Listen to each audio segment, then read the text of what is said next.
राधे राधे श्री हरिवंश। आइए आज की लीला में प्रवेश करें।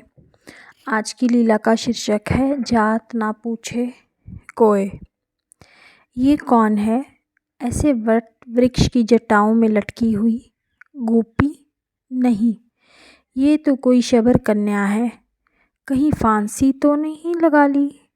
कौन हो सखी, ऐसे क्यों लटकी पड़ी हो? मेरी बात सुन। वह कृष्णवर्णा शबर कन्या चौंक कर खड़ी हो गई। कुछ समय एकांत पाने के उद्देश्य से इस सघन वट की ओर चली आई थी। इसकी जटाओं ने भूमि में पैर गाड़ गाड़ कर अनेक स्तंभ निर्मित कर लिए हैं और ऊपर सघन वट पत्रों का वितान-सा तन गया है। मूल वृक्ष के नीचे तो अंधेरा रहता है, वहीं एक पाहन मानो राज सिंहासन की भांति रखा है। कभी कभी मैं वहाँ की भूमि स्वच्छ करके इस पाहन पर आ बैठती हूँ। सर्वप्रथम यहीं श्याम सुंदर से वार्तालाप हुआ था मेरा। एक दिन ऐसे ही बैठी मनोरथों के महल बुन रही थी। कभी श्याम सुंदर अपने मुख से मेरा नाम पुकारेंगे, कभी अपना कोई काम करने को कहेंगे, कभी उनका स्पर्श प्राप्त होगा, कभी वे हंसकर कोई बात। उसी समय किसी ने मेरी आंखें बंद कर ली। मैं कुछ झुंझलाई भी और लजाई भी कि मेरे इस एकांत स्थल का ज्ञान किसी और को हो गया। मैंने गलानी भरे स्वर में कहा, छोड़ सखी, तुम जो भी हो, तुम जीती और मैं हारी। हाथ हटते ही मैंने पीछे मुड़कर देखा। श्याम सुंदर मुख पर हंसी और आंखों में कौतुक लिए खड़े थे। अरे विद्या, इस अंधेरे में बैठी बैठी क्या नींद ले रही हो? घर में स्थान नहीं है क्या? मैं क्या कहती, बस देखती रह गई। मुझे बैठने को भी नहीं कहेगी? एक और हट, मैं भी बैठूंगा। थक गया हूँ चलते चलते। गैया भाग गई थी, उन्हें घेर कर अर्जुन के संग कर दी। मैं विश्राम करने यहाँ आया तो देखा आप विराजी हैं। वह मुझे धकेल समीप ही बैठ गए।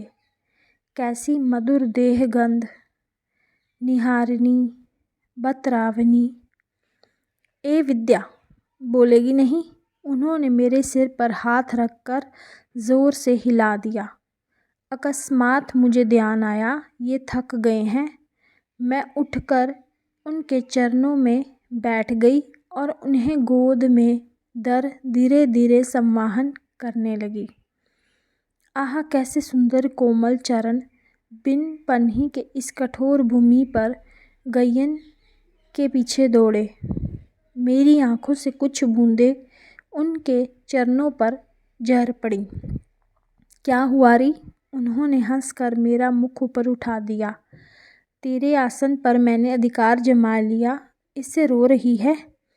अरे मैं तो जो तेरा सो मेरा समझ कर बैठ गया था। क्या तू मेरी नहीं है? और मैं तो इधर से निकलता हूँ तो कभी कभी यहाँ आ बैठता हूँ। मुझे कहाँ ज्ञात था कि ये तेरा स्थान है। श्याम सुंदर, मेरे रुद्ध कंठ से वाणी फूटी। व्रज के ही क्या, संसार के सारे स्थान तुम्हारे ही हैं। आज अपने मुख से मुझको अपना कहकर धन्य कर दिया। अब अन्यथा कुछ न कहना। मेरे लिए इतना बहुत है। मुझे अपनी सेवा का अवसर दो। कर तो रही है सेवा, उन्होंने हंसकर कहा। कुछ समय बाद बोले, अब रहने दे विद्या, सखा ढूंढ रहे होंगे, मैं चलूं? प्राणों में हुक सी उठी। बस, वह हंसकर पुणे बैठ गए। अच्छा, तेरा नाम ही विद्या है कि कुछ विद्या भी जानती है? तुम कहो। मैं तो कुछ नहीं जानती, पर मुझे प्यास लगी है। कहीं पानी? पानी? मैं उठ खड़ी हुई। मुझे ज्ञात है कि यमुना जी यहाँ से बड़ी दूर है, किंतु श्याम सुंदर को प्यास लगी है। मैंने शीघ्रता से डांक के 2 पत्ते तोड़ पत्र पुटक बनाया और चल पड़ी। मेरी व्याकुल दृष्टि जल का अनुसंधान कर रही थी। दूर पश्चिम में 2 बगुलों को भूमि पर उतरते देखा। अनुमान ने कहा, बिना जल के तो बकुल भूमि पर क्या लेने उतरेंगे।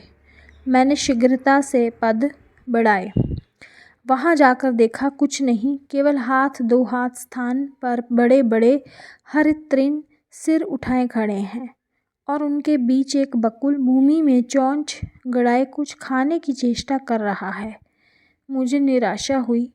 फिर कौतूहलवश समीप गई कि यहाँ खाने की क्या वस्तु हो सकती है। दोनों बकुल मुझे देख फूद कर दूर जा बैठे। सोचा कीड़े मकोड़े खा रहे होंगे। चलूं, शाम को तृषा सता रही है। किंतु ये हरित तृण इतने ही स्थान पर। तृणों पर पद पड़ते ही भूमि गीली लगी। मैंने केंद्र में बैठ उंगली से खुरचा भूमि को। कुछ तृण उखाड़े। जल था। मेरे हृदय में आशा लहराई, किंतु शीघ्रता अपेक्षित थी। कानाजू तृषित है, कहीं उठकर चल ना दे। शुष्क काष्ठ से खोद कर गड्ढा बनाया। वह धीरे धीरे जल से भर गया। मैंने हाथ से एक बार उसे उलीच दिया। अब की बार वह अपेक्षाकृत स्वच्छ था। मैंने हर्ष से अपनी ओढ़नी का पल्ला जल पर बिछा दिया। जब जल से भर गया तो अंजलि से पत्र पुटक को भी भर दिया तथा यथा शीघ्र वटकुंज की ओर चली। किंतु वहाँ पहुंचकर देखा, पाहन का आसन तो खाली है। मेरे पग भारी हो गए। धीरे धीरे चलकर जल पात्र मैंने आसन पर रख दिया और वहीं माथा टिका कर गिर पड़ी। हाँ विधाता, आज ही तूने सौभाग्य द्वार खोला और आज ही उसमें आग लगा दी। मेरी आंखों से झरझर अश्रु बह चले।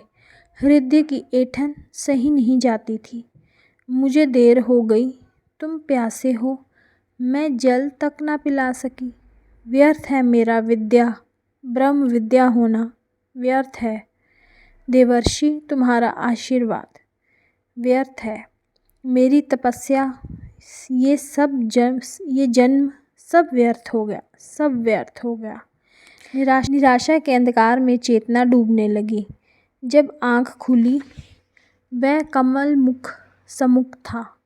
वह दृग स्नेह भरे दृग मेरे मुख पर टिके थे।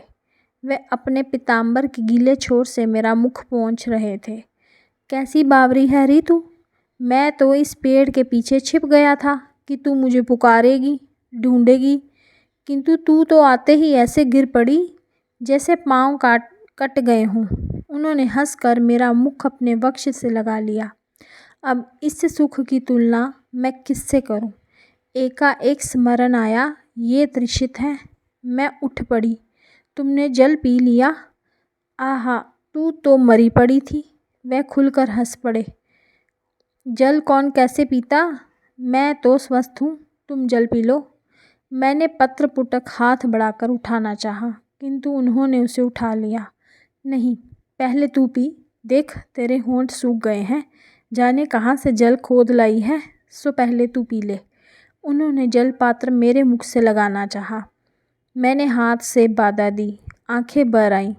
मेरा लाया जल भी उन्हें स्वीकार नहीं। रुद्ध कंठ से अस्पष्ट स्वर निकले, पहले तुम लो, मुझ पर दया करो, दया करो। मैंने उनके चरणों पर सिर रख दिया। नेत्र जल उन्हें धोने का उपक्रम करने लगे। अच्छा ले, रो मत, अपने ही हाथ से पिला दे मुझे। उठ पागल कहीं की, परिहास भी नहीं समझती। उन्होंने मुझे उठाकर दोना थमा दिया। मैंने उतावली से लेकर उनके मुख लगा दिया। कुछ जल छलक पड़ा, बचा हुआ वह पी गए। और लाऊं? मेरी आंखों में आंसू और होठों में प्रसन्नता समा नहीं पा रही थी।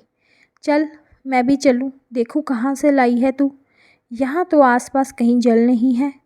हम दोनों साथ साथ उस स्थान पर गए। जल देख प्रसन्नता से उन्होंने मुझे बाहों में भर लिया। तू पहले जानती थी इस स्थान को? उन्होंने पूछा। नहीं, मैंने सिर हिला दिया। इसी के साथ मैं वाणी को विराम देती हूँ। बाकी की लीला हम कल करेंगे। तब तक के लिए राधे राधे। श्री हरिवंश।